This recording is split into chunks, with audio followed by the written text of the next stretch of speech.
Finally Bhojpuri बवाल बहुत ही मस्त आ गया है। जी हाँ, बहुत सारी कॉमेडीज और कॉमेडियन इसमें आ रहे हैं, तो मज़ा तो बहुत आने वाला है। पर एक चीज़ और भी है, वो क्या है ये जानने के लिए तो पहले आप लोग मेरे चैनल को सब्सक्राइब कर वीडियो को लाइक जरूर कर लीजिए।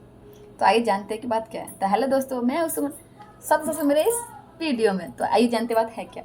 तो बात यह है कि अभी तक भोजपुरी के 2 3 4 ही एक्टर्स जो इसमें इन्वॉल्व हो रहे थे, बट अब भोजपुरी के बहुत सारे हीरो हीरोइन इसमें आने वाली है और बहुत सारे ऐसे चीज़ खुलने वाले हैं। जी हाँ, रात को पहुँचाने मैंने देखा कि जो आज दिखाने वाला सब होने वाला है।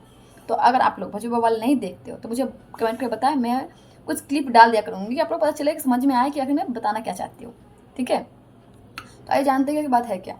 तो जितनी भी सुपरस्टार है जो हीरोइनों पे ब्लेम लगाते हैं कि वो काम कर दी, काम नहीं मिला था ब्लेम लगा रही है, चाहे झूठ बोली ऐसा वैसा, वो सब का पर्दाफाश होने वाला है।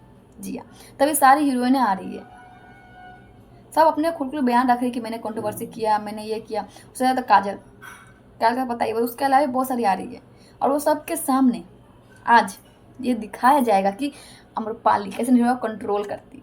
और ये सिर्फ काजल का ही भ्रम नहीं है, सिद्धांत मिश्रा ने ये कहा है अम्रपाली को, सिर्फ काजल का ये कहना नहीं है, बहुत सारे लोगों का कहना है। तो कुछ तो बात हो जो विवादें बढ़ रही है, तो इस चीज़ को अब लगता है क्लियर हो के रहेगा। तो भोजपुरी बवाल जरूर देखिए, और नहीं तो हम हैं ना, हमें फॉलो करिए, आपको हम बताते रहेंगे कि भोजपुरी बवाल में हो क्या रहा है। बट मज़ा तो बहुत आया और अभी भी मुझे इंतज़ार है, अभी मुझे 2 इंसान का इंतज़ार है जिसको आने से इसमें आग लगने वाला है। तो आप लोगों को पता है कि वो 2 इंसान कौन है, तो हमें कमेंट करके जरूर बताइए, वरना हम अगले वीडियो आपको बता ही देंगे। तो प्लीज़ मेरे चैनल सब्सक्राइब कर वीडियो को लाइक जरूर कर लीजिएगा। मिलते हैं फिर नेक्स्ट वीडियो में।